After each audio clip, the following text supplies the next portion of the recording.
त्र्यम्बकं यजामहे सुगन्धिं पुष्टिवर्धनम् उर्वारुकमिव बन्धनान् मृत्योर्मुक्षीयमामृतात्।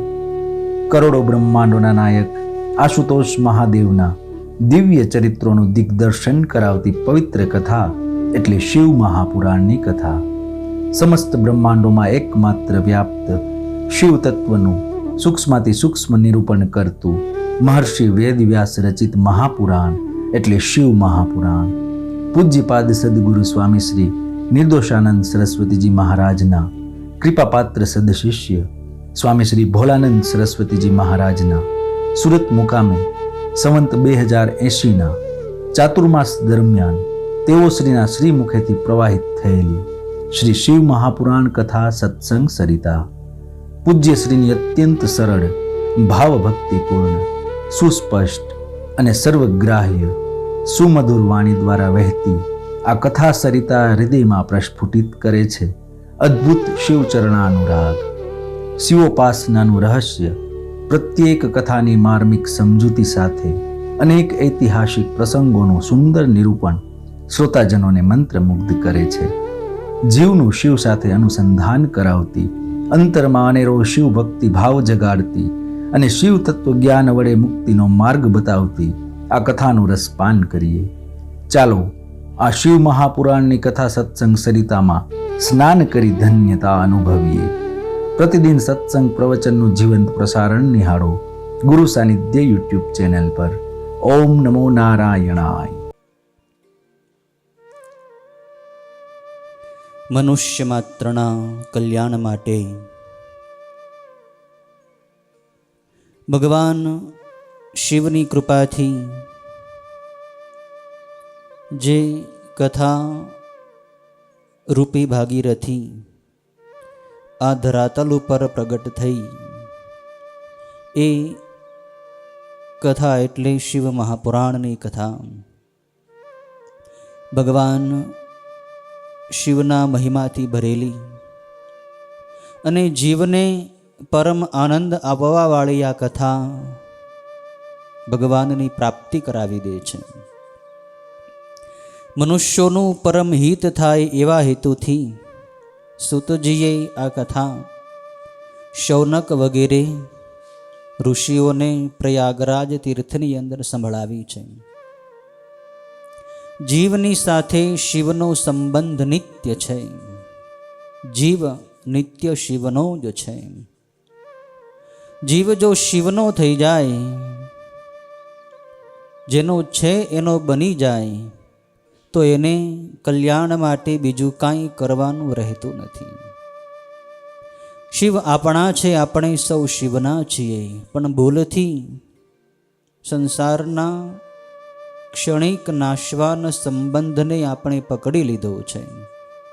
સંસાર સાથે સંબંધ આપણે ભૂલથી માની લીધો છે નહીં પણ છતાં માની લીધો, અને એ સંબંધ ધીરે ધીરે હૃદયની અંદર એટલો દ્રઢ થઈ ગયો કે હજી પણ એ સંબંધ આપણે છોડતા નથી, ભૂલતા નથી, અને એટલે જ જન્મ મરણના ચક્રમાં ફરીએ છીએ।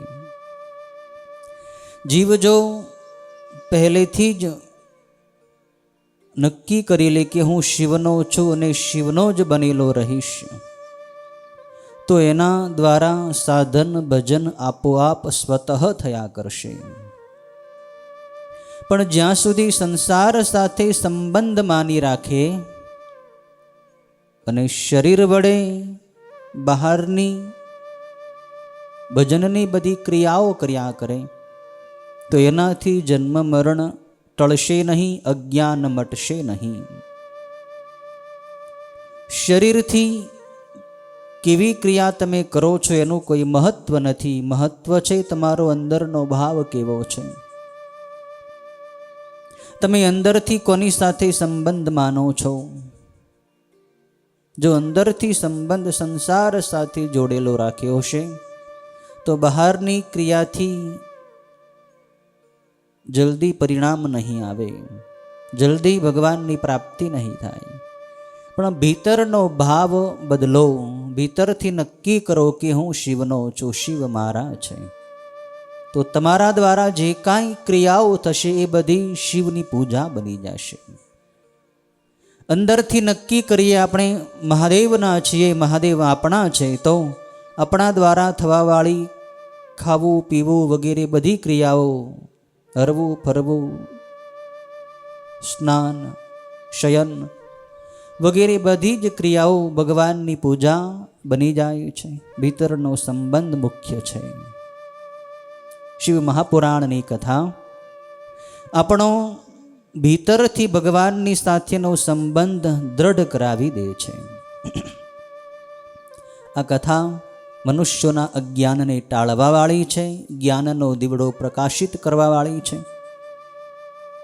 વિદ્યેશ્વર સંહિતાની કથા પૂર્ણ કર્યા બાદ સૂતજી, શૌનક વગેરે ઋષિઓને રુદ્ર સંહિતાના સૃષ્ટિ ઉપાખ્યાન ખંડની કથા કહી રહ્યા છે. સૃષ્ટિની ઉત્પત્તિ કેવી રીતે થઈ, બ્રહ્મા વિષ્ણુ એ બંને દેવોનું પ્રાગટ્ય કેવી રીતે થયું, એમને કોણે પ્રગટ કર્યા, એની કથા 7 અધ્યાય સુધીમાં બતાવી. આજે 8મા અધ્યાયથી કથા આગળ ચલાવે છે. સૂતજી કહે છે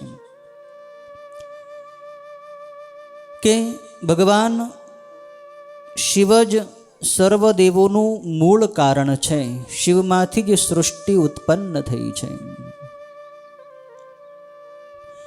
સૌથી પહેલા જ્યારે સૃષ્ટિનો પ્રલય કાળ ચાલતો હતો ત્યારે જગતમાં કાંઈ નહોતું, અંધકારથી જગત ભરેલું હતું. સૂર્ય ચંદ્ર પણ નહોતા, રાત્રિ પણ નહોતી, દિવસ પણ નહોતો,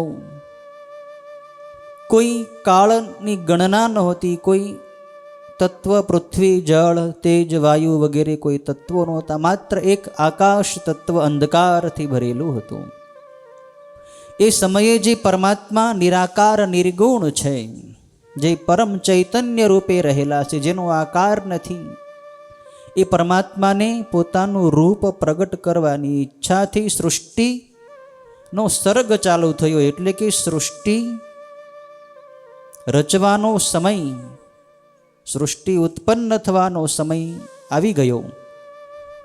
ત્યારે ભગવાનને, પરમાત્માને પોતાનું રૂપ પ્રગટ કરવાની ઈચ્છાથી નિરાકારમાંથી ભગવાન સદાશિવ સાકાર રૂપે પ્રગટ થયા. એ સદાશિવે પોતાના હૃદયમાંથી, પોતાના જ દિવ્ય અંગમાંથી પોતાની જ શક્તિ દેવી પ્રગટ કરી. એ શક્તિ એટલે અંબિકા, જેને પાર્વતી કહે છે, કોઈ એને મહામાયા કહે છે, કોઈ મહાવિદ્યા કહે છે. પણ નામ અનેક છે, કાર્ય અનેક છે, પણ તત્વ એક છે, શક્તિ એક છે. શિવ અને શક્તિ થયા. શિવ અને શક્તિએ પોતાના ડાબા અંગમાંથી, વામ ભાગમાંથી ભગવાન વિષ્ણુને પ્રગટ કર્યા. ભગવાન શિવે શક્તિ દેવીના અંગ ઉપર અમૃતના આસવનો સંચાર કર્યો. એમાંથી ભગવાન વિષ્ણુ પ્રગટ થયા. અને વિષ્ણુ પ્રગટ થયા ત્યારે ભગવાન શિવને વિષ્ણુએ પૂછ્યું કે મારું નામ શું અને મારું કાર્ય શું. ત્યારે ભગવાન મહાદેવે એમને કહ્યું કે તમે સર્વત્ર વસી જશો, તમે બધે વ્યાપી જશો, માટે તમારું નામ વિષ્ણુ પડશે. અને તમારું વર્તમાન કાર્ય છે તપ કરવું, તમે તપ કરો. ભગવાન વિષ્ણુએ દેવતાએ 12,000 વર્ષો સુધી કઠિન તપ કર્યું. ત્યારે એમના શરીરમાંથી બધી જળની ધારાઓ વહેવા લાગી. એ જળની અંદર ભગવાન વિષ્ણુ સૂઈ ગયા, એટલે એમનું નામ નારાયણ પડ્યું. નાર એટલે જળ અને અયણ એટલે શયન જે કરે છે જળમાં, એવા દેવ એટલે ભગવાન વિષ્ણુ. વિષ્ણુ ભગવાન જળની અંદર શયન કરે છે, નારની અંદર શયન કરે છે, અયન કરે છે, એટલે નારાયણ નામ પડ્યું ભગવાન વિષ્ણુનું. ભગવાન વિષ્ણુ જળની અંદર સૂઈ રહ્યા હતા ત્યારે એમના નાભી પ્રદેશમાંથી, નાભીમાંથી એક કમળ પ્રગટ થયું. એ કમળનો દાંડો ખૂબ ઊંચો હતો, એની દાંડલી બહુ લાંબી હતી અને એ દાંડલીના છેડે જે કમળ પ્રગટ થયું એ કમળમાંથી બ્રહ્માજીનું પ્રાગટ્ય થયું. બ્રહ્માજી પિતામહ ચતુર્મુખ બ્રહ્મા પ્રગટ થયા, પણ એમને પોતાનો ઉત્પત્તિ સ્થાન ક્યાં છે એનો ક્યાંય પત્તો લાગ્યો નહીં કે હું ક્યાંથી પ્રગટ થયો, હું જે કમળમાંથી પ્રગટ થયો છું એ કમળનું મૂળ શું છે, એનું ઉત્પત્તિ સ્થાન ક્યાં છે એ શોધવા માટે બ્રહ્માજી કમળના દાંડલાની સાથે નીચે ઉતરવા લાગ્યા. હજારો વર્ષો સુધી નીચે ગયા પણ છતાં એમનું મૂળ મળ્યું નહીં. તો વળી પાછા એ પોતાનું મૂળ જે કમળ જ્યાંથી તેઓ પ્રગટ થયા છે ત્યાં જવા માટે ઉપર જવા લાગ્યા, પણ ઉપર જવા છતાં એમને ઉપરનું કમળ મળ્યું નહીં. ત્યારે આકાશમાંથી આકાશવાણી પ્રગટ થઈ કે હે બ્રહ્માજી તમે તપ કરો, તપ કરો. ત્યારે બ્રહ્માજી તપ કરવા લાગ્યા. તપ કરતા હતા ત્યારે એમને દર્શન દેવા માટે ભગવાન વિષ્ણુ ભગવાન નારાયણ એમની સમક્ષ પ્રગટ થયા. વિષ્ણુ ભગવાન જળની અંદર શયન કરતા હતા, શેષશાયી હતા. શેષનાગની ફેણની છાયામાં ભગવાન વિષ્ણુ શયન કરી રહ્યા હતા, સૂતા હતા. આવા સ્વરૂપના દર્શન બ્રહ્માજીની જ્યારે થયા ત્યારે બ્રહ્માજી વિસ્મય પામી ગયા કે આ કોણ દેવ છે ને કોણ સૂતું છે. હું અહીં લોકોનો પિતામહ છું, દાદો છું બ્રહ્મા, અને મારી સામે આ દેવ કોણ સૂતું છે. એટલે વિષ્ણુ ભગવાનની પગ વડે સ્પર્શ કરીને લાત મારીને બ્રહ્માજી એમને જગાડે છે. ભગવાન વિષ્ણુએ આંખ ખોલી. બ્રહ્માજી કહે છે કે ઉઠ, તું કોણ છો? હું લોકોનો પિતામહ છું અને તું સૂતો છું. આ રીતે ભગવાન વિષ્ણુને ક્રોધવાળા વાક્યોથી બ્રહ્માજી જગાડે છે. ત્યારે વિષ્ણુ ભગવાન કહે છે કે હે બ્રહ્મા, હે વત્સ, આપ શાંત થાઓ. હું તમારો ઉત્પાદક પિતા છું, તમે મારા નાભી કમળમાંથી ઉત્પન્ન થયા છો. ત્યારે બ્રહ્માજી કહે કે તમે હે વત્સ એમ કેમ કહો છો? જેમ ગુરુ પોતાના શિષ્યને વત્સ એમ કહે તેમ તમે મને વત્સેમ શા માટે કહો છો? હું તો પિતામહ છું, તમારો પણ પિતા છું. ભગવાન વિષ્ણુ કહે નહીં, તમે મારા પુત્ર છો, હું તમારો પિતા છું, હું મોટો છું. એમાં બંનેમાં પરસ્પર વિવાદ થયો અને વિવાદ એટલો વધ્યો કે બંને યુદ્ધે ચડ્યા. એમને શાંત કરવા માટે ભગવાન શિવે બંનેની વચ્ચે અગ્નિના લિંગ રૂપે, અગ્નિના સ્તંભ રૂપે, થાંભલા જેવા અગ્નિના ગોળા રૂપે ભગવાન એ બંનેની વચ્ચે પ્રગટ થઈ ગયા. ત્યારે બ્રહ્મા અને વિષ્ણુ એ લિંગના છેડાને શોધવા માટે ઉપર અને નીચે જવા લાગ્યા. બ્રહ્માજી હંસ બનીને ઉપર જાય છે, ઉપરનો છેડો શોધવા માટે. ભગવાન વિષ્ણુ વરાહનું સ્વરૂપ ધારણ કરી, વરાહ એટલે ભૂંડનું સ્વરૂપ ધારણ કરી લિંગના નીચેના છેડાને શોધવા માટે પૃથ્વીની અંદર જાય છે. 1000 વર્ષ સુધી ભગવાન વિષ્ણુ નીચેના મૂળ તરફ ગયા, પણ છતાં એમને લિંગનો નીચેનો છેડો મળ્યો નહીં. જ્યારે ભગવાન વિષ્ણુ 1000 વર્ષ સુધી લિંગના મૂળમાં જઈ રહ્યા હતા ત્યારથી શ્વેત વારાહ નામનો કલ્પ ચાલુ થયો. એક કલ્પ એક કાળનું નામ છે. જેમ 12 મહિનાનો જે સમય એને આપણે વર્ષ કહીએ, 30 દિવસનો સમય એને મહિનો કહીએ, એમ બ્રહ્માજીનો એક દિવસ એટલે એક કલ્પ કહેવાય. જ્યારે ભગવાન વિષ્ણુ 1000 વર્ષો સુધી નીચે જઈ રહ્યા હતા ત્યારે શ્વેત વારાહ નામનો કલ્પ આ પૃથ્વી પર ચાલુ થયો. વિષ્ણુ ભગવાનને નીચેનો છેડો મળ્યો નહીં, બ્રહ્માજીને ઉપરનો છેડો મળ્યો નહીં. ત્યારે બંને થાકીને પાછા પોતાના મૂળ સ્થાને આવી ગયા અને બંને હાથ જોડી અગ્નિ સ્વરૂપના એ સ્તંભને વંદન કરે છે અને પ્રાર્થના કરે છે કે હે પ્રભુ, આપ કોણ છો?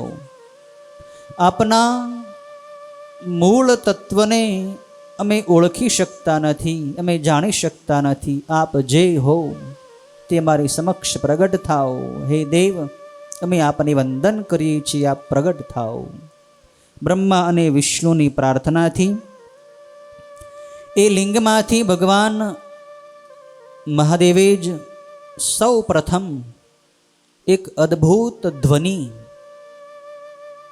એક અદ્ભુત નાદ પ્રગટ કર્યો. એ ધ્વનિ, એ નાદ એટલે ઓમ.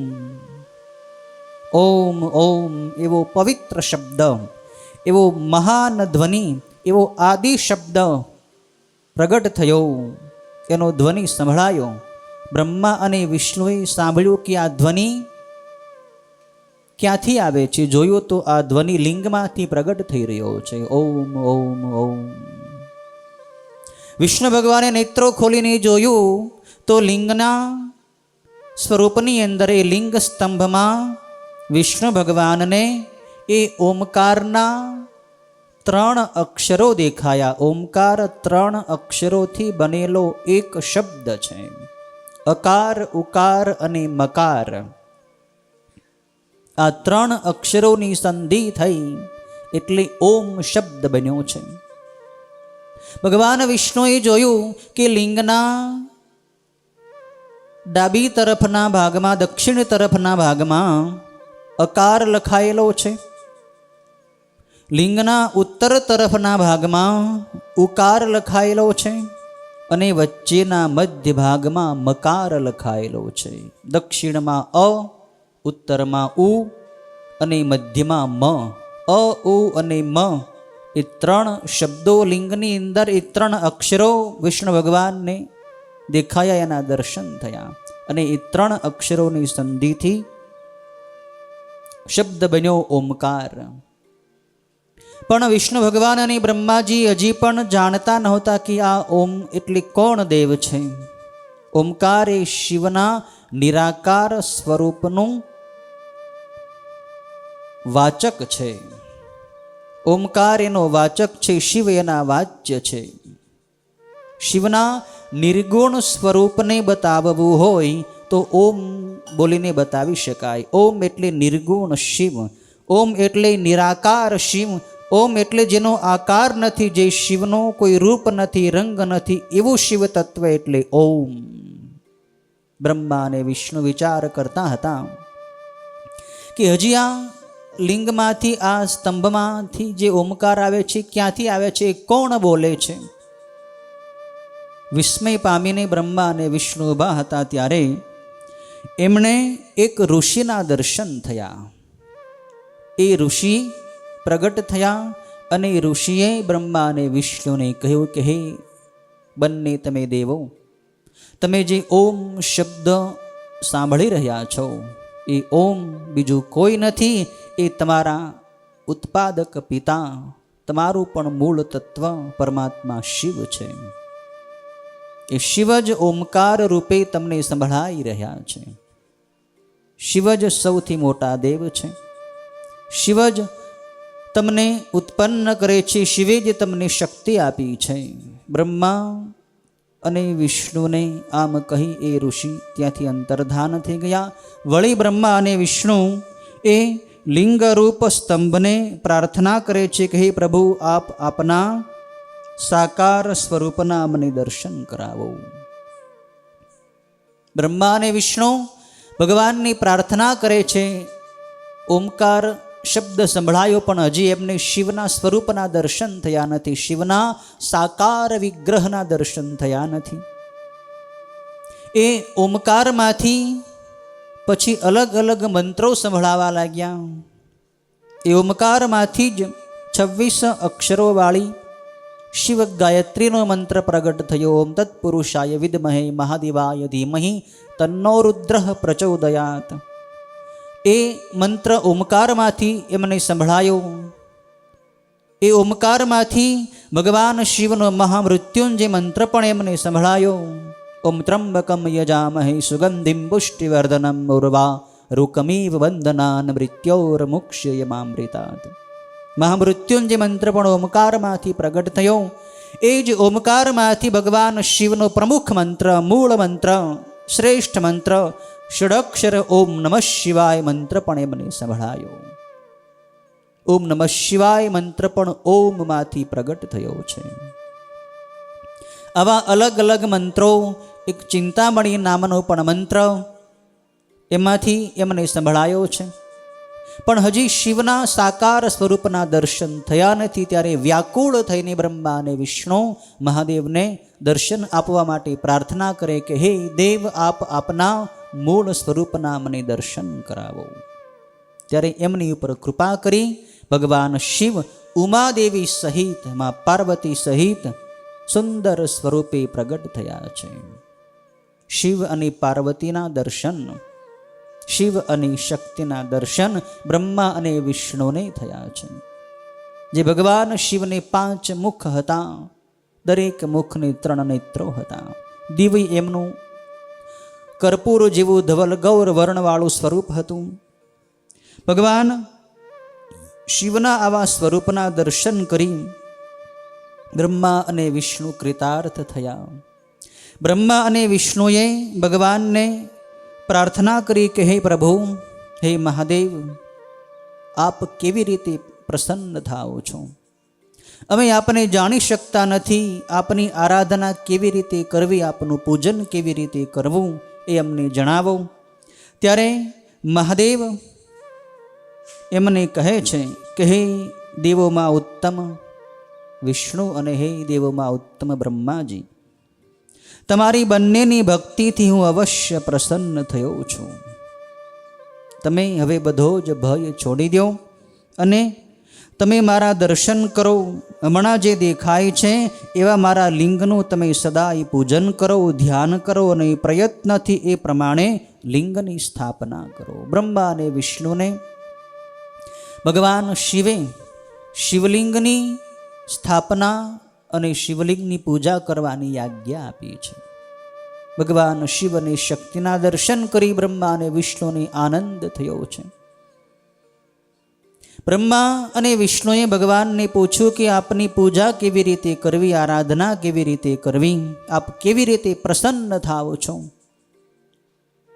ત્યારે ભગવાન શિવ વિસ્તારપૂર્વક શિવ તત્વનું રહસ્ય સમજાવે છે કે હે બંને દેવો, લિંગના સ્વરૂપે પૂજી લો. હું પ્રસન્ન થઈ સર્વ લોકોને અનેક પ્રકારના મનવાંચિત ફળ આપીશ, તેમજ અનેક પ્રકારની મનઃકામના હું પૂર્ણ કરીશ. હે દેવોમાં શ્રેષ્ઠ, તમને બંનેને જ્યારે કોઈ પ્રકારનું દુઃખ થાય ત્યારે મારા લિંગનું પૂજન તમે કરજો, જેથી દુઃખનો નાશ થશે. મહાબળવાન તમે બંને મારી પ્રકૃતિથી અને સર્વના ઈશ્વર મારા જમણા અને ડાબા અંગોથી જન્મ્યા છો. તમે મારા ડાબા જમણા અંગમાંથી ઉત્પન્ન થયા છો. આ જે બ્રહ્માજી છે એ મારા જમણા પડખામાંથી પ્રગટ થયા છે, વિષ્ણુ ડાબા પડખામાંથી પ્રગટ થયા છે. માટે તમે બંને મારા અંશ છો, હું તમારો અંશી છું. તમે બંને મારું સ્વરૂપ છો. મેં જ તમને બંનેને ઉત્પન્ન કર્યા છે, પણ તમે બંને મને ભૂલી ગયા હતા, માટે તમને અહંકાર આવ્યો. શિવને જ્યારે જીવ વિસરી જાય ત્યારે એની અંદર અહંકાર તેમજ અનેક બીજા અન્ય દોષો પણ ઉત્પન્ન થવા લાગે છે. એ બ્રહ્મા અને વિષ્ણુ, તમે સદાય મારી ભક્તિ કરજો, મારું સ્મરણ કરજો, જેથી તમને ક્યારેય હવે પછી આવો મોહ નહીં થાય, અહંકાર નહીં થાય. હે વિષ્ણુ, તમે સત્ય માનજો કે તમે મારા હૃદયમાં છો અને હું તમારા હૃદયમાં છું. ભગવાન શિવ કહે છે કે વિષ્ણુ અને હું બંને એક છીએ. વિષ્ણુના હૃદયમાં હું છું, મારા હૃદયમાં વિષ્ણુ છે. શિવસ્ય હૃદયમ વિષ્ણુ, વિષ્ણુસ્ય હૃદયમ શિવ. બંનેને અરસપરસ પ્રેમ છે. લોકો ભલે શિવ અને વિષ્ણુમાં ભેદ કરે, પણ ભગવાન શિવ કહે છે કે હું અને વિષ્ણુ બંને અલગ નથી. જે મારા અને વિષ્ણુની અંદર ભેદ રાખે છે એ યાવત ચંદ્ર દિવાકરો નરકમાં વસે છે, તેને ઘોર નરક પ્રાપ્ત થાય છે, ભયંકર દુઃખ વેઠવું પડે છે. શિવ અને વિષ્ણુમાં ઊંચ નીચનો ભેદ કરવો નહીં. ભગવાન શિવ કહે છે કે વિષ્ણુ મારા ડાબા અંગથી અને બ્રહ્મા જમણા અંગથી પ્રગટ થયા છે, તેમજ મહાપ્રલયની કરનાર અને વિશ્વ સ્વરૂપ રુદ્ર મારા હૃદયમાંથી પ્રગટ થયા છે. હું જ બ્રહ્મા વિષ્ણુ અને રુદ્રના નામે 3 પ્રકારે રહ્યો છું. રજસ, સત્વ તથા તમસ એ 3 ગુણોથી હું જ સૃષ્ટિ, સ્થિતિ અને પ્રલય રૂપ કાર્યો કરું છું. છતાં સાક્ષાત શિવ સ્વરૂપે તો હું પ્રકૃતિથી, તેના ગુણોથી અને પુરુષ એટલે કે જીવાત્માથી પર છું. હું જ પરબ્રહ્મ, અદ્વિતીય, નિત્ય, અનંત, પૂર્ણ તથા નિરંજન નિરાકાર છું. આ વિષ્ણુ અંદર તમોગુણને તથા બહાર સત્વગુણને ધારણ કરી 3 જગતનું પાલન કરે છે. વિષ્ણુ અંદરથી તમોગુણી છે, બહારથી સત્વગુણી છે, અને રુદ્ર બહાર તમોગુણ તથા અંદર સત્વગુણ રાખી 3 જગતનો સંહાર કરે છે.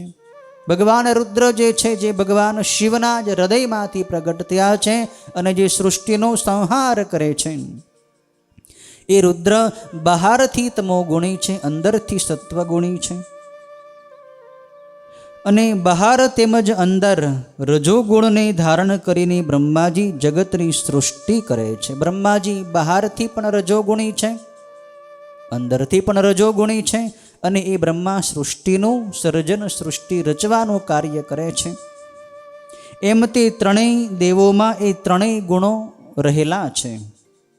પણ હું શિવ તો એ 3 ગુણોથી રહિત છું. શિવ નિર્ગુણ છે, શિવને કોઈ ગુણ વશ કરી શકતો નથી. શિવ ગુણાતીત છે, 3 ગુણોથી પર છે, ત્રિગુણાતીત તત્વ શિવ તત્વ છે.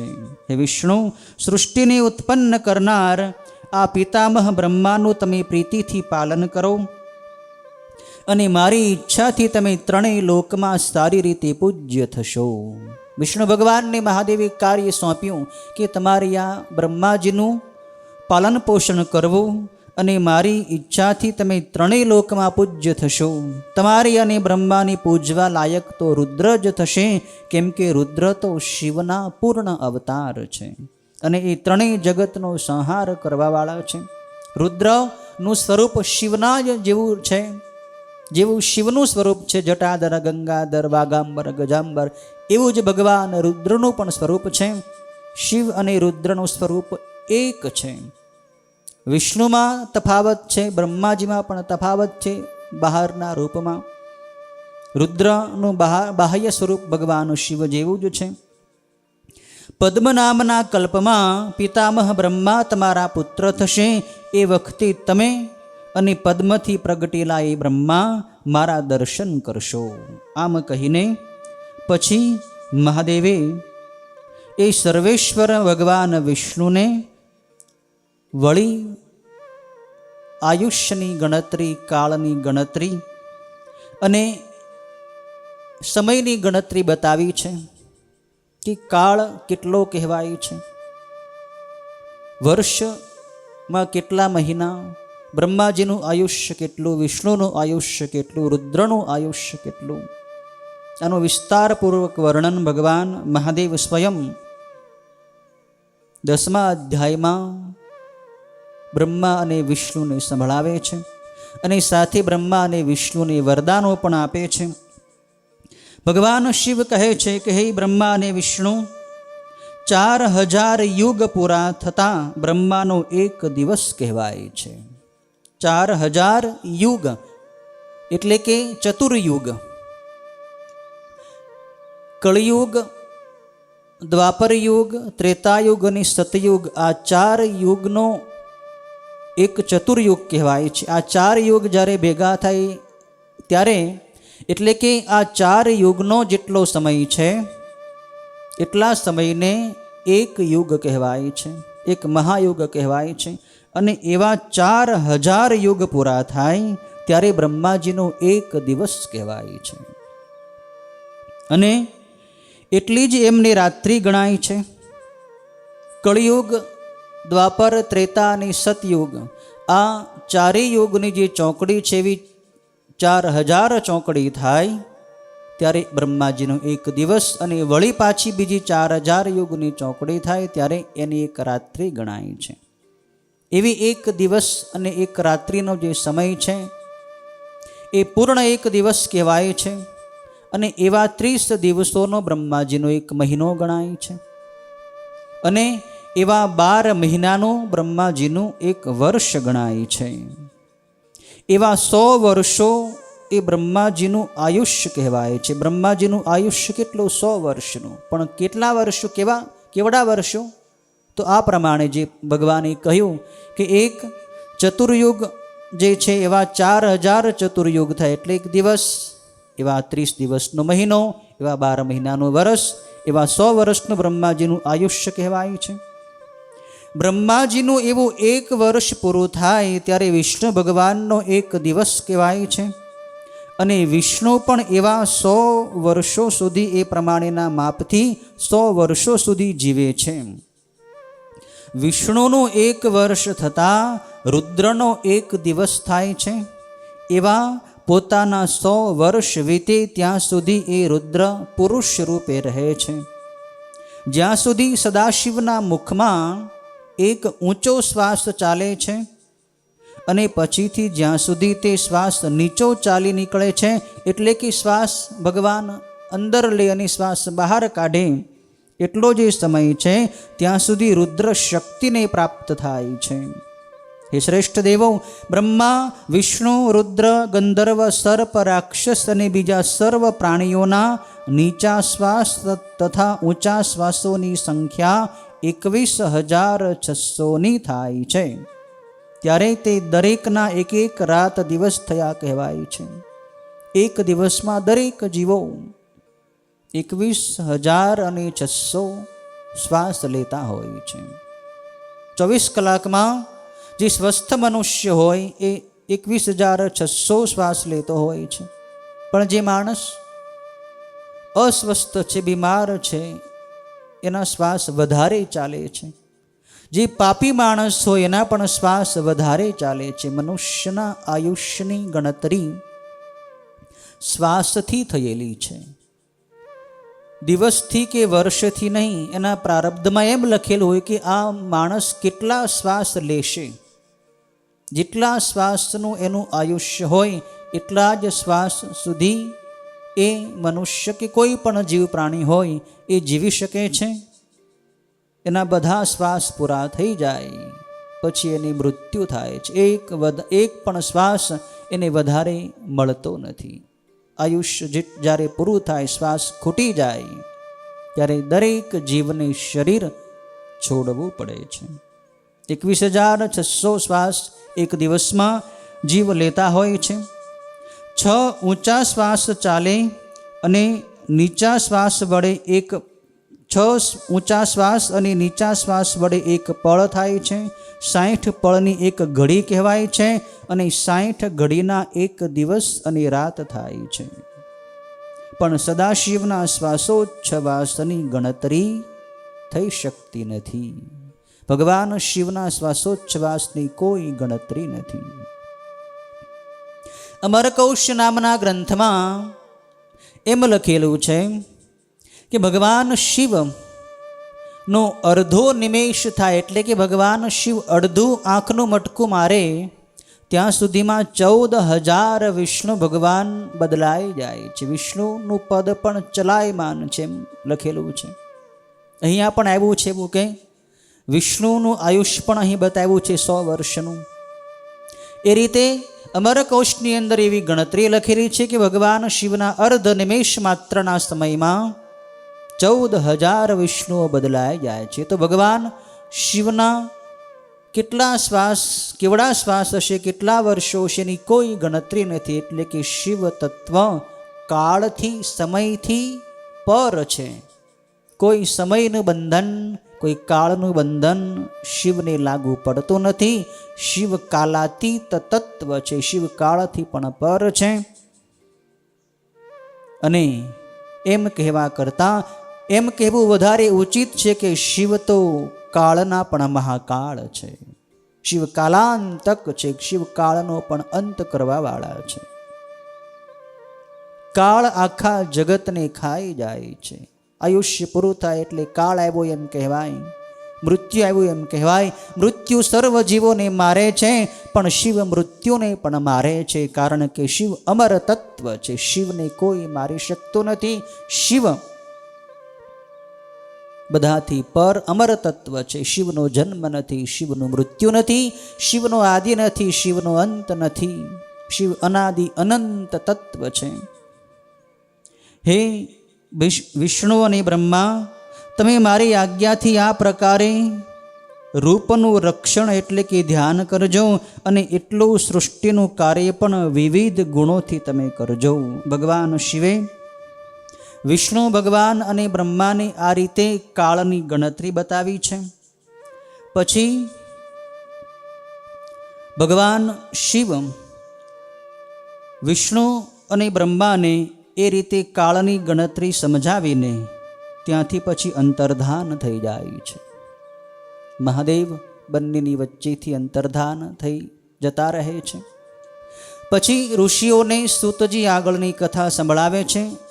11મા અધ્યાયમાં ઋષિઓ સૂતજીને પ્રશ્ન કરે છે કે ભગવાન શિવના લિંગનું પ્રાગટ્ય આપે એમને સમજાવ્યું કે બ્રહ્મા અને વિષ્ણુના યુદ્ધના મેદાનમાં ભગવાન શિવનું લિંગ પ્રગટ થયું.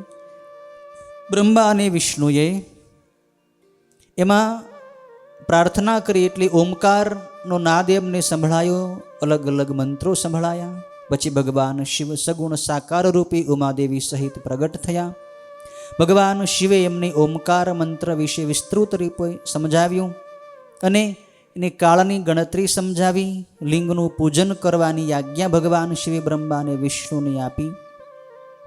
તો હવે લિંગનું પૂજન એટલે કે શિવલિંગની પૂજા કેવી રીતે કરવી એની ખાસ વિધિ અમને આપ સંભળાવો. આવી પ્રાર્થના ઋષિઓ સૂતજીને કરે છે. શિવલિંગની પૂજાનો વિધિ સાંભળવાની જિજ્ઞાસા ઋષિઓને થઈ છે. ત્યારે સૂતજી એમને કહે છે કે હે મુનિવરો, તમે આ રહસ્ય મને બરાબર ઠીક પૂછ્યું છે. તો મેં જેવી રીતે મારા ગુરુજી વ્યાસજી પાસેથી સાંભળ્યું છે એવી રીતે હું તમને શિવ પૂજાનો વિધિ સંભળાવું છું. કે તમે જે પ્રમાણે આ પ્રશ્ન મને પૂછ્યો એ જ પ્રમાણે પહેલાં મારા ગુરુજીએ સનતકુમાર મુનિઓને આ પ્રશ્ન શિવ પૂજાની વિધિનો પ્રશ્ન પૂછ્યો હતો. અને એ વખતે સનતકુમાર મુનિ જ્યારે મારા ગુરુજીને એનો ઉત્તર આપતા હતા એ વખતે ત્યાં ઉપમન્યુ નામના ઋષિ પણ ત્યાં હાજર હતા. એટલે સનતકુમારોની પાસેથી ઉપમન્યુ મુનિએ અને મારા ગુરુ વ્યાસજીએ બંને શિવ પૂજાનો વિધિ સાંભળ્યો છે. અને વ્યાસજીની પાસેથી એ મેં ગ્રહણ કર્યો છે, મેં એ પૂજાની વિધિ શીખી છે. ઉપમન્યુ પાસેથી પછી કૃષ્ણ ભગવાને શિવ પૂજાની વિધિ જાણી હતી.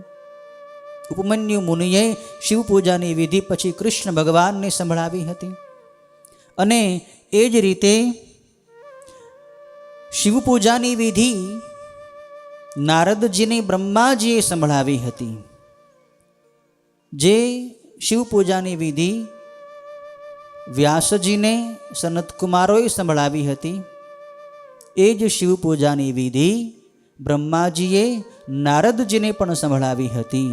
તો એ જ બ્રહ્માજીએ જે વિધિ નારદજીને જે વખતે સંભળાવી એ કથા હું તમને કહું છું. એ નારદ અને બ્રહ્માનો સંવાદ હું તમને જણાવું છું કે બ્રહ્માજીએ નારદને કેવી રીતે શિવ પૂજાની વિધિ બતાવી. તો કહે છે, બ્રહ્માજી કહે છે કે હે નારદજી, લિંગનું પૂજન હું તમને ટૂંકમાં કહું છું, તમે સાંભળો. એને વિસ્તારથી કહેવાને તો 100 વર્ષોએ પણ સમર્થ થઈ શકાતું નથી. શિવપૂજાનો વિસ્તાર તો એટલો બધો મોટો છે. શિવપૂજાની અનેકો વિધિઓ છે, પણ એમાંથી સૂક્ષ્મ વિધિ, ટૂંકમાં વિધિ જે છે એ હું તમને બતાવું છું. એવા પ્રકારનું સ્વચ્છ, સનાતન અને સુખ સ્વરૂપ ભગવાન શંકરનું રૂપ છે. એનું સર્વ કામનાઓ રૂપ ફળ મેળવવા માટે પરમ ભક્તિથી પૂજન કરવું. જ્યાં સુધી શિવ પૂજન કરાતું નથી ત્યાં સુધી ગરીબાઈ, રોગના દુઃખો, પીડા અને શત્રુઓની ઉત્પત્તિ એ 4 પ્રકારના પાપ પ્રગટ થાય છે. માણસ ક્યાં સુધી દુઃખી રહે છે, ક્યાં સુધી બીમાર રહે છે, ક્યાં સુધી પીડિત રહે છે, ક્યાં સુધી એને શત્રુઓની પીડા રહે છે, ક્યાં સુધી એને જન્મ મરણના ચક્રમાં ફરવું પડે છે કે જ્યાં સુધી એ જીવ શિવની ભક્તિ ભાવપૂર્વક પૂજા કરતો નથી. પણ જ્યારે જીવ શિવની ભાવથી પ્રેમથી પૂજા કરે ત્યારે એના શરીરના રોગો મટી જાય, એના સર્વે દુઃખ ટળી જાય, એની શત્રુની પીડા મટી જાય, એના બધા પાપ બળી જાય, એની દરિદ્રતા, એની ગરીબાઈ મટી જાય અને શિવ પૂજનથી મનુષ્યને અતુલ લક્ષ્મી પ્રાપ્ત થાય છે.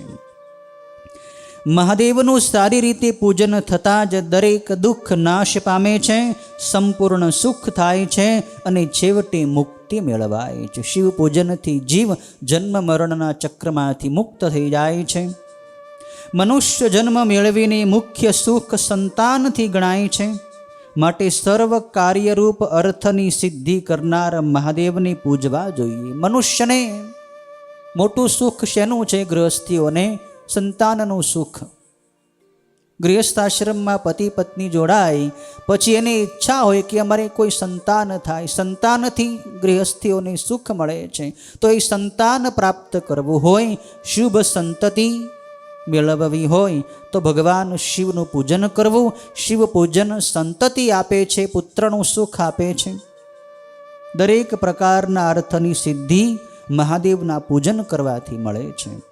બ્રાહ્મણો, ક્ષત્રિયો, વૈશ્યો અને શૂદ્રોએ અનુક્રમે સર્વ કામના રૂપી અર્થની સિદ્ધિ માટે વિધિ પ્રમાણે ભગવાન શિવની પૂજા કરવી જોઈએ. દરેક વર્ણના લોકોએ શિવની પૂજા કરવી. પ્રાતઃકાળે બ્રાહ્મ મુહૂર્તમાં ઉઠીને ગુરુદેવનું અને મહાદેવનું સ્મરણ કરીને પછી તીર્થોનું સ્મરણ કરવું, વિષ્ણુ ભગવાનનું સ્મરણ કરવું, બ્રહ્માજીનું સ્મરણ કરવું, દેવતાઓનું અને મુનિઓ વગેરેનું સ્મરણ કરી એમનું ધ્યાન કરવું. સવારમાં પ્રાતઃકાળમાં ઉઠી સૌ પ્રથમ આવું પવિત્ર સ્મરણ કરવું. ઋષિ સ્મરણ, દેવ સ્મરણ, ગુરુ સ્મરણ, આપણા ઈષ્ટદેવનું સ્મરણ, મહાદેવનું સ્મરણ કરો. આખો દિવસ તમારો શાંતિથી ભક્તિથી પસાર થશે. સવારે ઉઠ્યા પછી શું નિત્ય કર્મ કરવું જોઈએ? દંત ધાવન કરવું, શૌચ વગેરે કરવું, દિશાએ જવું અને પછી સ્નાન વગેરે નિત્ય કર્મ કરી સંધ્યા કરવી. સંધ્યા કર્યા પછી ભગવાન શિવની પૂજા કેવી રીતે કરવી એનું આ અધ્યાયની અંદર બ્રહ્માજી વિસ્તારથી વર્ણન કરે છે, નારદજીને સંભળાવે છે.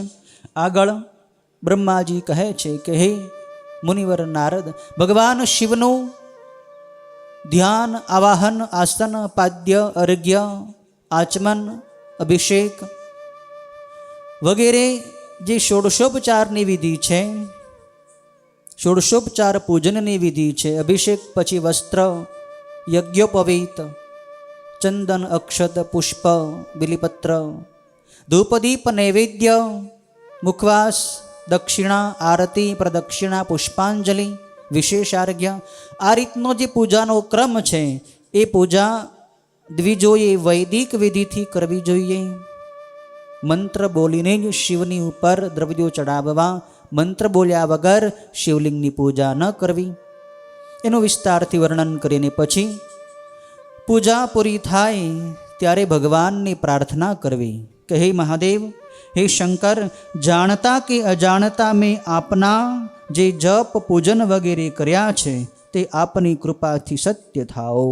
આવી રીતે પ્રાર્થના કરીને ભગવાન શિવના લિંગની ઉપર હર્ષથી પુષ્પો ચડાવવા, પુષ્પાંજલિ અર્પણ કરવી. પછી સ્વસ્તિ વાચન કરી તેમના અનેક આશીર્વાદ લેવા.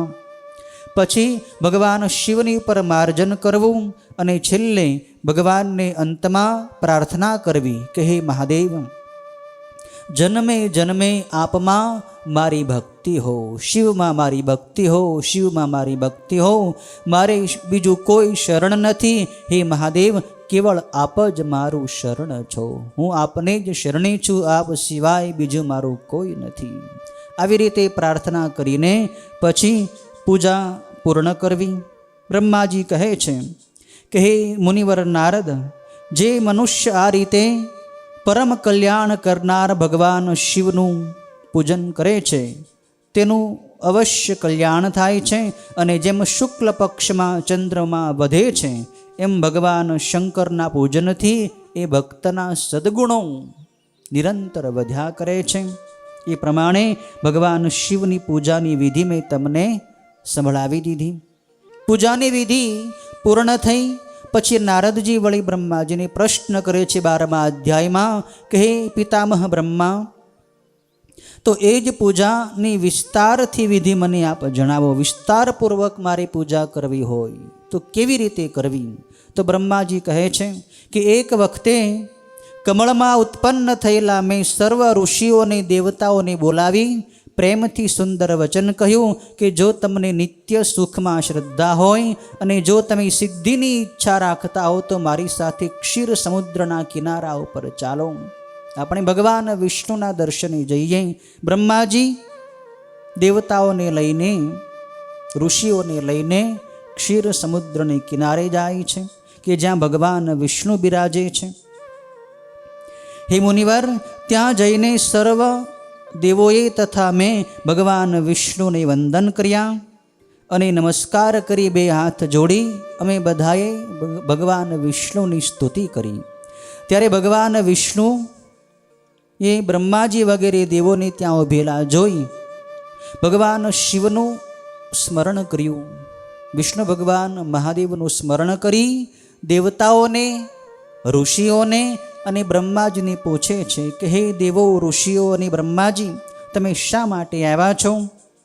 ત્યારે બ્રહ્માજી કહે છે કે હે દુઃખને દૂર કરનારા ભગવાન વિષ્ણુ, અમે આપની પાસે એટલા માટે એક પ્રશ્ન લઈને આવ્યા છીએ. અમારો પ્રશ્ન એવો છે કે દુઃખને દૂર કરવા માટે અને પરમ સુખ પ્રાપ્ત કરવા માટે કયા દેવની પૂજા કરવી જોઈએ, કયા દેવની ઉપાસના કરવી જોઈએ? આવો પ્રશ્ન બ્રહ્માજી, ઋષિઓ અને દેવોએ ભગવાન વિષ્ણુને પૂછ્યો.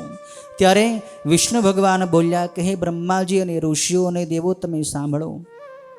તમે બધાએ આ વચન પહેલાં સાંભળ્યું જ છે.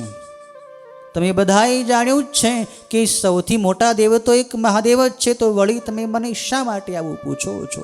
બધાને ખ્યાલ છે, વેદોમાં પણ વર્ણવ્યું છે કે શિવથી મોટા કોઈ દેવ નથી. શિવ જ દેવોના દેવ છે, શિવ જ સર્વદેવમાં અગ્રપૂજ્ય છે. આગળના અને પાછળના બધાય જે દેવતાઓ છે બધાની ઉત્પત્તિ શિવમાંથી થઈ છે. તો જેમાંથી આપણી બધાની ઉત્પત્તિ થઈ છે એવા આપણા સૌના ઉત્પાદક ભગવાન શિવ જ આપણા માટે પૂજ્ય છે. હે દેવો અને બ્રહ્માજી, તમે જે જોયું છે અને આજે પણ જે જુઓ છો એ જ ફરી હમણાં મને શા માટે પૂછો છો?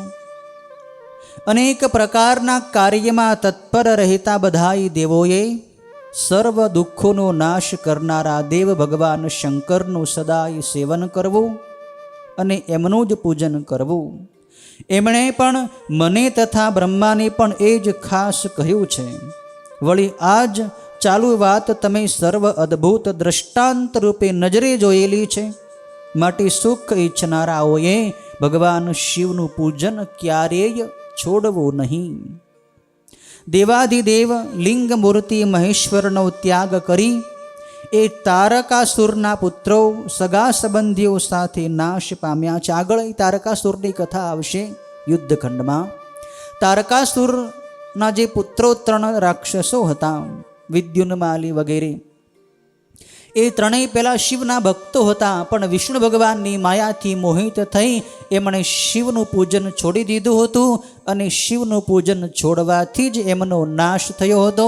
માટે જો આપણે આ જગતથી બચવું હોય, જન્મ મરણના ચક્રમાંથી છૂટવું હોય તો ભગવાન શિવનું પૂજન ક્યારેય છોડવું નહીં. હે બ્રહ્મા અને સર્વદેવો, મેં માયાથી મોહ પમાડેલા તેઓ જ્યારે દૂર કરાયા ત્યારે તેઓ શિવના પૂજનથી રહિત થયા અને ત્યારે તેઓ બધા નાશ પામ્યા હતા. માટે હે ઉત્તમ દેવો, લિંગ મૂર્તિને ધારણ કરનાર શંકરનું સદાય પૂજન કરવું અને શ્રદ્ધાથી વિશેષ કરી એમની સેવા કરવી. શિવલિંગનું પૂજન કરવાથી જ દેવો, દાનવો, હું અને તમે બધાય શ્રેષ્ઠ બન્યા છીએ. એ તમે કેમ ભૂલી ગયા? હર કોઈ કારણે શિવલિંગનું પૂજન નિત્ય કરવું. એ કારણે હે બ્રહ્મા, દેવોએ પણ સર્વ ઈચ્છિત ફળ મેળવવાની ઈચ્છાથી શંકરનું પૂજન કરવું. જે મુહૂર્તે કે જે ક્ષણે શિવ પૂજન ન થાય એ જ હાનિ છે, એ જ નુકસાન છે, એ જ મહાન દોષ છે અને એ જ અંધાપો છે અને એ જ મોટી મૂર્ખાઈ છે. જો ભગવાન વિષ્ણુ અહીં સ્પષ્ટ કહે છે, જે માણસ શિવનું પૂજન કરતો નથી એ આંધળો છે, એ મૂર્ખ છે અને એને મોટું નુકસાન થાય છે. જેઓ મહાદેવની ભક્તિમાં તત્પર, શંકરમાં મન લગાડનારા અને સદાશિવનું જ સ્મરણ કરનાર હોય છે, તેઓ કદી દુઃખી થતા નથી. જે મહાભાગ્યશાળી લોકો સુંદર મહેલોને, સુંદર અલંકારો વાળી સ્ત્રીઓને, સંતોષ થાય એટલા ધનને, પુત્ર પૌત્ર વગેરે સંતતિને, શરીરના આરોગ્યને, અલૌકિક પ્રતિષ્ઠાને, સુખ અથવા સ્વર્ગલોકને, છેવટે મોક્ષને અથવા પરમેશ્વરની ભક્તિને જો ઈચ્છે છે તો તેઓએ પૂર્વના પ્રબળ પુણ્ય યોગે ભગવાન સદાશિવને જ પૂજવા. આ બધું જો તમારે મેળવવું હોય, સુખ, સંપત્તિ, આરોગ્ય, સંતતિ, તો ભગવાન શિવનું જ પૂજન કરવું. મુક્તિ માટે અને ભક્તિ માટે પણ શિવનું પૂજન કરવું.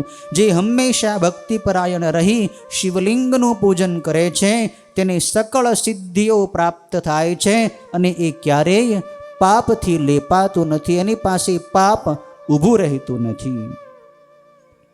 એમ ભગવાન વિષ્ણુએ જ્યારે કહ્યું ત્યારે દેવતાઓએ ભગવાન વિષ્ણુને નમસ્કાર કર્યા અને લોકોની સર્વ કામનાઓની પ્રાપ્તિ માટે બધાય દેવોએ વિષ્ણુ ભગવાનની પાસે શિવલિંગોની માગણી કરી. બધાય દેવતાઓને ખ્યાલ આવી ગયો કે શિવલિંગનું પૂજન કરવાથી જ આ બધું પ્રાપ્ત થાય છે. તો બધાયને એવી ઈચ્છા થઈ કે અમારે શિવલિંગની પૂજા કરવી છે, તો હે ભગવાન વિષ્ણુ, આપ અમને શિવલિંગો આપો. ભગવાન વિષ્ણુની પાસે દેવતાઓએ શિવલિંગોની માગણી કરી. ત્યારે હે મુનિવરો, જીવોના ઉદ્ધારમાં તત્પર રહેનારા વિષ્ણુ ભગવાને એ વખતે વિશ્વકર્માને કહ્યું કે હે વિશ્વકર્મા, શ્રી મહાદેવના અનેક શ્રેષ્ઠ લિંગો તમે બનાવો અને મારી આજ્ઞાથી એ શિવલિંગો સર્વ દેવોને તમે આપો. એમ ભગવાન વિષ્ણુની કથા મારી આજ્ઞાથી વિશ્વકર્માએ શિવના લિંગો બનાવી અધિકાર પ્રમાણે તે દેવોને આપ્યા. વિશ્વકર્માએ વિષ્ણુ ભગવાનની આજ્ઞાથી શિવલિંગો બનાવવા માંડ્યા અને એ શિવલિંગો બધાય દેવોને એમણે વહેંચવા માંડ્યા. હે ઉત્તમ ઋષિઓ, એ જ વિશ્વકર્માએ જે શિવલિંગો જે દેવોને આપ્યા, કયા દેવને કયું શિવલિંગ આપ્યો એનો વિસ્તારથી હું તમને પ્રસંગ સંભળાવું છું. ઇન્દ્રે માણેકનું શિવલિંગ વિશ્વકર્માની પાસેથી પ્રાપ્ત કર્યું. કુબેરે સોનાનું શિવલિંગ પ્રાપ્ત કર્યું. ધર્મરાજાએ પીળા મણીનું શિવલિંગ વિશ્વકર્માની પાસેથી મેળવ્યું. વરુણ દેવતાએ કાળા મણીનું, વિષ્ણુ ભગવાને નીલમનું, બ્રહ્માજીએ સોનાનું, વિશ્વે દેવોએ તથા વસુએ રૂપાનું, અશ્વિની કુમારોએ પિત્તળનું તથા માટીનું, લક્ષ્મી દેવીએ સ્ફટિક મણીનું, આદિત્ય દેવોએ તાંબાનું શિવલિંગ, સોમરાજે મોતીનું શિવલિંગ, સૂર્ય ભગવાને હીરાનું શિવલિંગ, બ્રાહ્મણોએ તથા બ્રાહ્મણની પત્નીઓએ માટીનું શિવલિંગ, મય દાનવે ચંદનનું શિવલિંગ, નાગ લોકોએ પરવાળાનું શિવલિંગ, દેવીઓએ માખણનું શિવલિંગ, યોગીઓએ ભસ્મનું શિવલિંગ, યક્ષોએ દહીંનું શિવલિંગ, છાયાએ લોટનું શિવલિંગ, બ્રહ્માણી દેવીએ રત્નનું શિવલિંગ તેમજ બાણાસુરે પારદનું શિવલિંગ વિશ્વકર્માની પાસેથી મેળવીને આદરથી એનું પૂજન કરવા માંડ્યું. તેમજ બીજાઓએ પણ એ શિવલિંગો મેળવી એમની પૂજા કરી. એ પ્રકારે વિશ્વકર્માએ આપેલા શિવલિંગોને એ બધાય દેવો અને ઋષિગણો પૂજવા લાગ્યા. આ રીતે અલગ અલગ શિવલિંગો જે ભગવાન વિષ્ણુની આજ્ઞાથી વિશ્વકર્માએ બનાવ્યા, એ શિવલિંગો બધાય દેવોએ પ્રાપ્ત કર્યા. અને પછી એ શિવલિંગો પ્રાપ્ત કરી હે મુનિ, ત્યાં આવી મેં સર્વ દેવોને તથા ઋષિઓને સમગ્ર ઈચ્છિત આપનારો શિવ પૂજાનો વિધિ આમ સારી રીતે કહ્યો. બ્રહ્માજી પછી એ સર્વ દેવોને કહે છે કે 1000 કર્મયજ્ઞો કરતા એક તપયજ્ઞ વધે છે, 1000 તપયજ્ઞ કરતા એક જપયજ્ઞ વધે છે, છતાં ધ્યાનથી શ્રેષ્ઠ તો કાંઈ છે જ નહીં. કારણ કે ધ્યાન જ્ઞાનનું સાધન છે, તેમજ યોગી પુરુષ એ ધ્યાનથી એક રસવાળા પોતાના ઈષ્ટદેવ પરમાત્માને જુએ છે. ધ્યાન યજ્ઞમાં મગ્ન રહેતા એ યોગીની સમીપ જ ભગવાન શંકર સદાય વસે છે. આ રીતે ધ્યાન અને લિંગ પૂજનનો મહિમા વિષ્ણુ ભગવાનની પાસે જે બ્રહ્માજી ઊભા છે એણે સર્વ દેવોને સંભળાવ્યો છે. પછી બ્રહ્માજી સર્વ દેવોને અને ઋષિઓને સંભળાવે છે. શિવ પૂજાનો જે ક્રમ છે એ ક્રમની અંદર શિવના પૂજનમાં જે દ્રવ્યો વપરાય છે એમાં કયું દ્રવ્ય ચડાવવાથી શું ફળ મળે છે, શિવલિંગના પૂજનમાં કયા પુષ્પો ચડાવવા અને કયું પુષ્પ ચડાવવાથી કેવું ફળ મળે છે, એની વિસ્તારપૂર્વક સમજૂતી બ્રહ્માજી આ 13મા અધ્યાયમાં બતાવે છે. ભગવાન શિવના પૂજનમાં દરેક પ્રકારના પુષ્પો ઉપયુક્ત છે, એટલે કે બધા પુષ્પો ભગવાનની ઉપર ચડાવાય, પણ માત્ર એક કેતકીનું પુષ્પ એટલે કેવડાનું પુષ્પ અને ચંપાનું પુષ્પ, એ 2 પુષ્પો જ શિવલિંગના પૂજનમાં ગણાતા નથી, મનાતા નથી અને વપરાતા નથી. એ 2 પુષ્પ સિવાય દરેક પુષ્પો શિવલિંગની ઉપર ચડાવી શકાય છે. પણ બધા પુષ્પો કરતાં ભગવાન શિવને વધારે બિલીપત્રો વહાલા છે. સ્કંદ પુરાણમાં એમ લખ્યું છે કે 1 કરોડ પુષ્પો ચડાવવાથી જે ફળ મળે એ જ ફળ એક જ અખંડ બિલીપત્ર ચડાવવાથી મળે છે. માટે બિલીપત્ર શિવને અતિશય વહાલા છે. બ્રહ્માજી 14મા અધ્યાયમાં શિવપૂજનના વળી પાછા અલગ અલગ પ્રકારો બતાવે છે. શિવપૂજનના એટલા બધા પ્રકારો છે, જેને જેટલી સામગ્રી મળે એટલી સામગ્રીથી એણે શિવની પૂજા કરવી જોઈએ. શિવને તો ભાવ વહાલો છે, દ્રવ્યો ગૌણ છે, પૂજામાં ભાવ મુખ્ય છે. ભાવથી જો પૂજન થાય તો ભગવાન શિવ માત્ર જળ અને બિલીપત્રથી જ પ્રસન્ન થઈ જાય છે. બાકી શાસ્ત્રોમાં, આ શિવ પુરાણમાં અને અન્ય પુરાણોમાં તો ઘણી બધી પ્રકારની વિધિઓ બતાવી છે. એ બધી વિધિનું પાલન બધા મનુષ્યો ન કરી શકે. કળિયુગનો મનુષ્ય પહેલાં તો પવિત્ર જ થતો નથી, એનું શરીર જ અપવિત્ર રહે છે, મન પણ મેલું રહે છે. આવા આ કળિયુગની અંદર મનુષ્ય વધારે વિધિ વિધાનમાં પડવાની જરૂર નથી, માત્ર ભાવ વધારો. પૂજનમાં ભાવ મુખ્ય છે. ભાવપૂર્વક સાક્ષાત મહાદેવ મારી સમક્ષ લિંગની અંદર બિરાજમાન છે, મહાદેવ મારી પૂજા સ્વીકારી રહ્યા છે.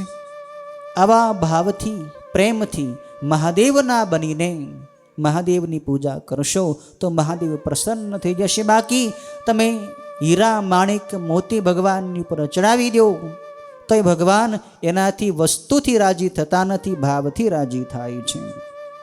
આ રીતે બ્રહ્માજી નારદજીને શિવપૂજનના બધા પ્રકારો સંભળાવે છે.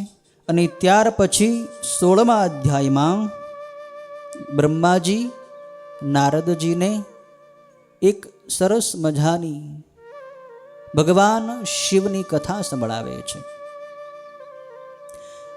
નારદજીનો પ્રશ્ન છે કે ભગવાન શિવ કૈલાસ લોકમાં ક્યારે ગયા હતા? આપે એમ કથા સંભળાવી કે લિંગના પ્રાગટ્ય પછી બ્રહ્મા અને વિષ્ણુને દર્શન આપી ભગવાન શિવ ઓમકારનો ઉપદેશ આપી પછી અંતર્ધાન થયા અને કૈલાસમાં ગયા હતા. તો ભગવાન શિવનું ગમન કૈલાસમાં ક્યારે થયું હતું? અને એક પ્રશ્ન મને એવો પણ છે કે ભગવાન શિવના મિત્ર કુબેર છે, તો કુબેરની સાથે મહાદેવની મિત્રતા ક્યારે થઈ હતી? કુબેર અલકા નગરીના સ્વામી છે, અલકાપતિ કુબેર છે. તો એ કુબેરનો ઇતિહાસ શું છે? એ કુબેર પહેલા કોણ હતા? ભગવાન શિવ સાથે એમને મિત્રતા કેવી રીતે થઈ હતી? આ ઇતિહાસ સાંભળવાની અમને ઈચ્છા છે. ત્યારે બ્રહ્માજી નારદજીને આ સુંદર ઇતિહાસ સંભળાવે છે કે હે મુનિવર નારદ, પહેલા જ્યારે ઘણા વર્ષો પહેલાંની આ ઇતિહાસની ઘટના છે. કાંપિલ્ય નામનું એક નગર હતું. એ નગરમાં ઘણા બધા બ્રાહ્મણો રહેતા હતા. એ બ્રાહ્મણોમાં એક યજ્ઞદત્ત નામનો દીક્ષિત બ્રાહ્મણ રહેતો હતો. એ બ્રાહ્મણ નિરંતર એટલે કે રોજ નિયમિત યજ્ઞ કરતો હતો. એના ઘરમાં અગ્નિ પ્રગટેલો રહેતો હતો. યજ્ઞ કરવામાં એ કુશળ હતો. એ યજ્ઞદત્ત બ્રાહ્મણ મહાન વિદ્વાન પ્રકાંડ પંડિત હતો, સદાચારી હતો, ભગવાન શિવનો ભક્ત હતો. અને એ યજ્ઞદત્ત બ્રાહ્મણને એક દીકરો જેનું નામ ગુણનિધિ હતું. ગુણનિધિ નામનો એક દીકરો હતો એ યજ્ઞદત્ત દીક્ષિતને.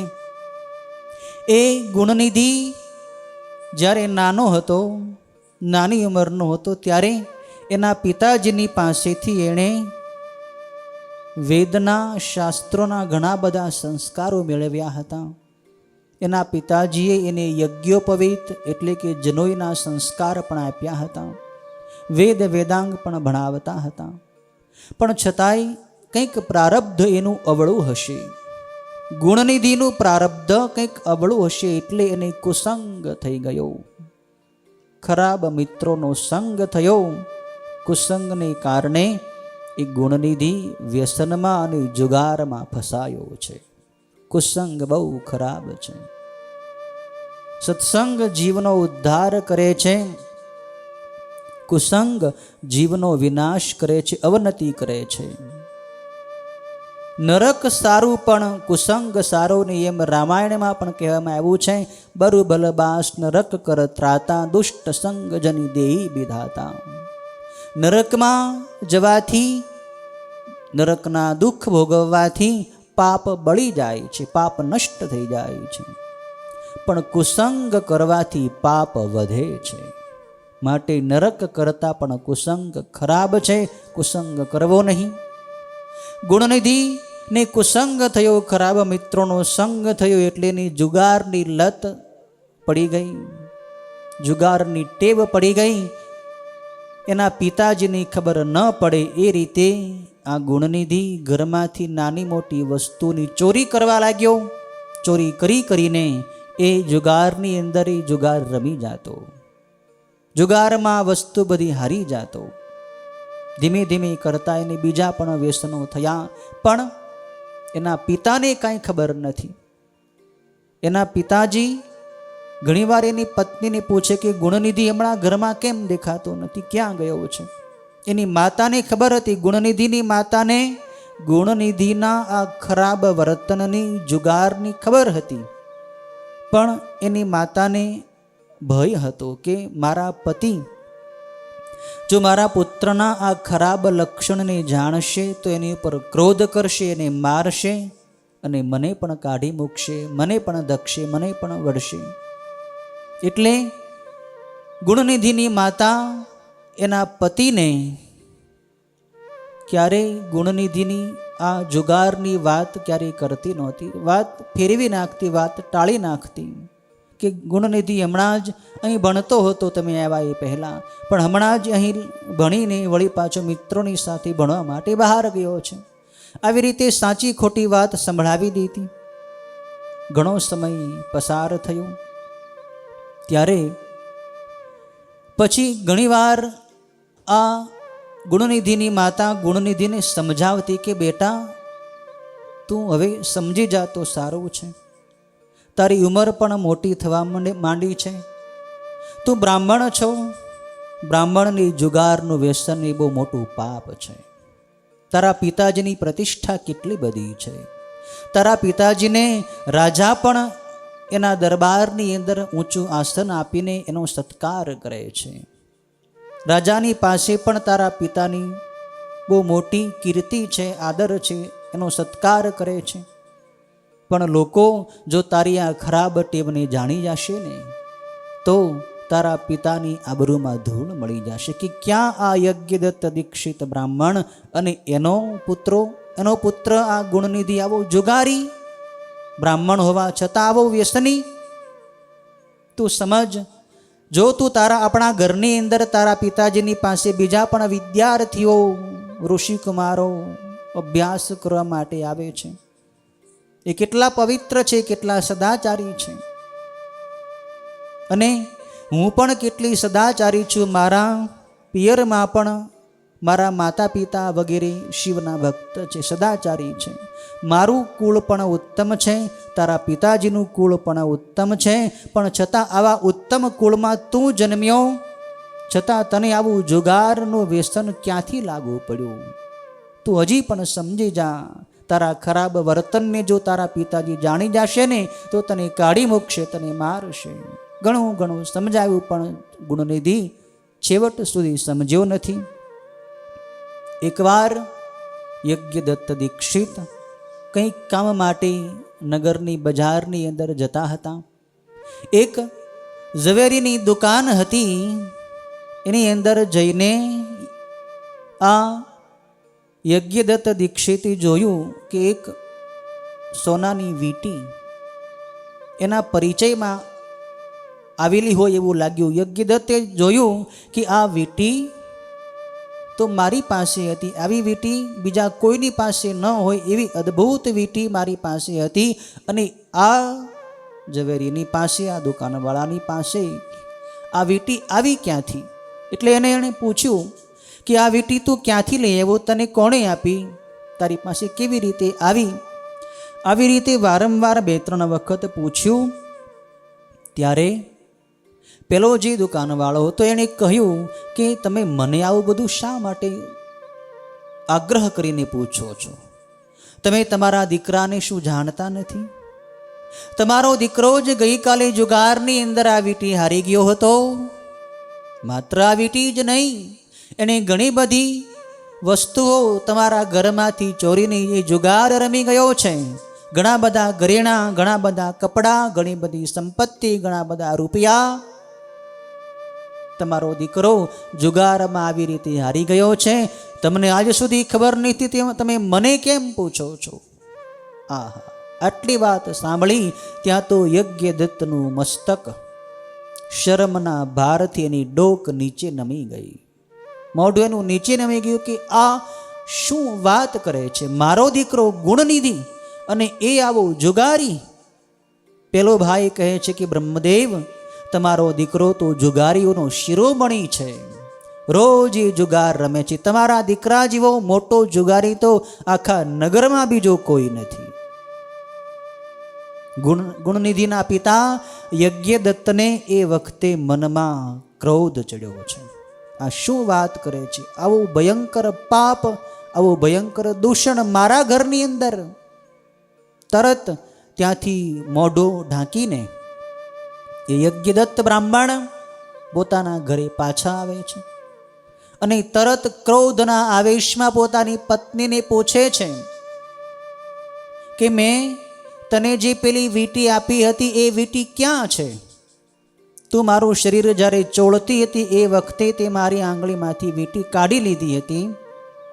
એ વીંટી મને તું જલ્દી લાવી દે. ત્યારે એની પત્નીની કંઈક એવો ઓસાર આવી ગયો કે મારા પતિને કંઈક ખબર પડી ગઈ લાગે છે, એટલે ડરતા ડરતા બીતા બીતા એણે જવાબ આપ્યો કે અત્યારે હું રસોઈનું કામ કરી રહી છું, એ વીંટી મેં કોઈ વાસણની અંદર મૂકી દીધી છે, મને અત્યારે ખ્યાલ રહ્યો નથી કે કયા વાસણમાં એ વીંટી મેં મૂકી છે, હું હમણાં રસોઈનું કામ પૂરું કરીને એ વીંટી ગોતી તમને આપીશ. યજ્ઞદત્તને ખ્યાલ આવી ગયો કે મારી પત્ની પણ ખોટું બોલે છે. તરત એણે બીજી બધી વસ્તુ પણ માગવા માંડી કે મેં તને મજીઠિયા રંગની સાડી આપી હતી, એ સાડી પણ હમણાં ઘરમાં દેખાતી નથી, એ ક્યાં છે એ મને લાવી દે. પેલો રેશમી દુપટ્ટો પણ મેં તને આપ્યો હતો, એ પણ દેખાતો નથી. દક્ષિણ દેશનું પેલું કાંસાનું અદ્ભુત કિંમતી વાસણ મેં તને આપ્યું હતું, એ પણ ક્યાં છે દેખાતું નથી. ગૌડ દેશની પેલી તાંબાની ગાગર મેં તને આપી હતી, એ ક્યાં છે. પેલી સુખકારક ઝુલામાચી પેલી પૂતળી મેં તને, કે જે પૂતળીના હાથમાં દીવો હતો, એવી પૂતળી જે અદ્ભુત કિંમતવાળી હતી, એ બધી વસ્તુ આપણા ઘરમાં હતી, પણ હમણાં આ બધી વસ્તુ મને દેખાતી નથી, એ ક્યાં છે. એક એક વસ્તુ યાદ કરીને યજ્ઞદત્તે એની પત્નીની પાસે માગી. પત્ની શું જવાબ આપે? આ બધી વસ્તુ પેલો જુગારી ગુણનિધિ જુગારમાં હારી ગયો હતો. યજ્ઞદત્તને બધો ખ્યાલ આવી ગયો. તરત ક્રોધમાં આવી એણે પોતાની પત્નીને કહ્યું છે કે મારે હવે વધારે ક્રોધ કરવાની જરૂર નથી. પેલો ગુણનિધિ છે એણે મારા કુળને કલંક લગાડ્યું છે, એ દુતારો ગુણનિધિ ક્યાં છે? મારે એનું કોઈ કામ નથી, હવે મારે તારું પણ કોઈ કામ નથી. આજે હું તમારો બંનેનો ત્યાગ કરી દઉં છું, મારા ઘરમાં તમારે પગ મૂકવાનું નથી. હવે હું બીજો વિવાહ કરી લઈશ, પછી જ હું પાણી પીશ, એ સિવાય પાણી પણ હું નહીં પીવું. ગુણનિધિ ના મૃત્યુ વખતે જેમ માણસ સ્નાન કરે, એમ ગુણનિધિનો પિતા યજ્ઞદત્ત કહે છે કે હવે મારા પુત્રના મૃત્યુ નિમિત્તે હું નાહી નાખીશ. મારો પુત્ર મૃત્યુ પામ્યો છે એમ હું માની લઈશ. મારો એ પુત્ર નથી, હું એનો પિતા નથી.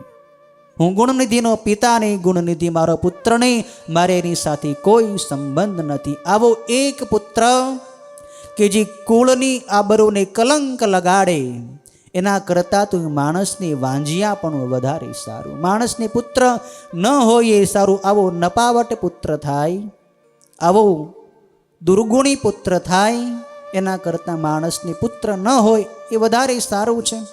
આમ કહીને યજ્ઞદત્તે એ ગુણનિધિનો ત્યાગ કર્યો, એની પત્નીનો પણ એણે ત્યાગ કરી દીધો છે.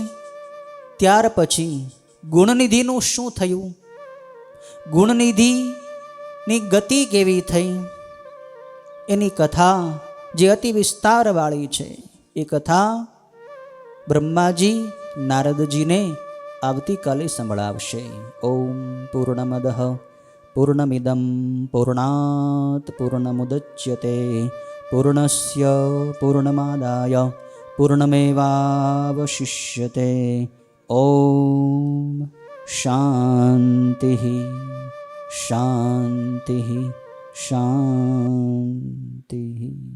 ઓમ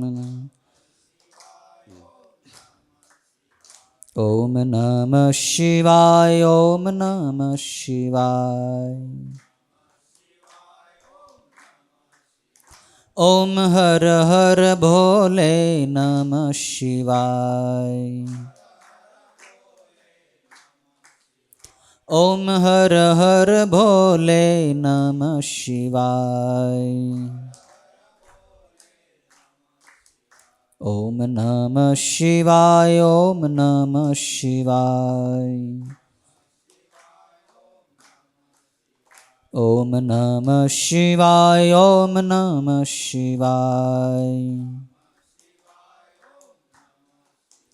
ઓમ હર હર ભોલે નમઃ શિવાય. ઓમ હર હર ભોલે નમઃ શિવાય. ઓમ નમઃ શિવાય. ઓમ નમઃ શિવાય. ઓમ નમઃ શિવાય. ઓમ નમઃ શિવાય. ઓમ હર હર ભોલે નમઃ શિવાય. ઓમ હર હર ભોલે નમઃ શિવાય. ઓમ નમઃ શિવાય. ઓમ નમઃ શિવાય. ઓમ નમઃ શિવાય. ઓમ નમઃ શિવાય. ઓમ હર હર ભોલે નમઃ શિવાય. ઓમ હર હર ભોલે નમઃ શિવાય. ઓમ નમઃ શિવાય. ઓમ નમઃ શિવાય. ઓમ નમઃ શિવાય. ઓમ નમઃ શિવાય. ઓમ હર હર ભોલે નમઃ શિવાય.